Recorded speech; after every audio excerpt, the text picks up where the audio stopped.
Assalamualaikum warahmatullahi wabarakatuh. Hai sobat keselamatan listrik.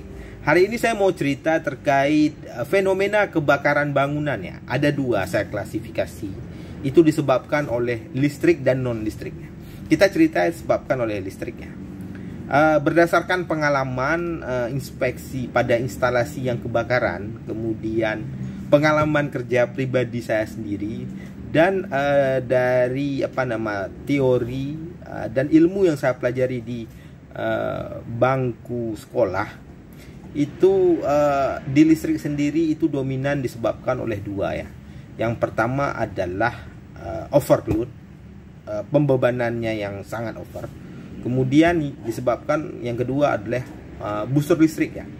Mungkin kita cerita hari ini terkait kebakaran disebabkan oleh overload ya. Biasanya dalam standar Indonesia, baik SNI maupun standar yang lain, itu sudah dinyatakan bahwa IN wajib lebih kecil daripada ICB, circuit breaker atau pengaman, dan ICB itu wajib lebih kecil daripada IZ atau KHA si kabel. Pada pengaplikasian seringkali ya, ketika instalasi itu telah dipasang, kemudian pemilik menambah beban pada instalasi tersebut, yang biasanya dilakukan hanya mengganti circuit breaker. Jadi katakanlah dia nambah beban AC, fuse atau circuit breakernya jatuh, ya diganti hanya circuit breaker, tapi kabelnya tidak dilakukan pergantian. Padahal kabel dibebankan lebih tinggi ya. Kemudian di kesempatan yang lain ditambah lagi beban, hingga melebihi kapasitas hantar arus si kabel.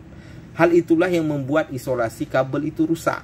Ketika isolasi itu rusak, ketika dia dua bagian konduktor aktif ya yang berdekatan, maka terjadilah busur listrik ya.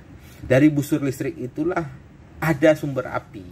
Kemudian ada kotoran mungkin yang dibawa oleh binatang di atas plafon ya.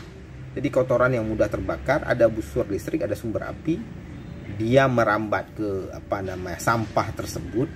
Akhirnya terjadilah api yang membesar. Inilah fenomena yang sering terjadi. Jadi pesan saya kepada teman-teman semua, perhatikanlah ketika menambah beban pada suatu jalur kabel, maka kapasitas hantar arus kabel itu juga perlu diperhatikan.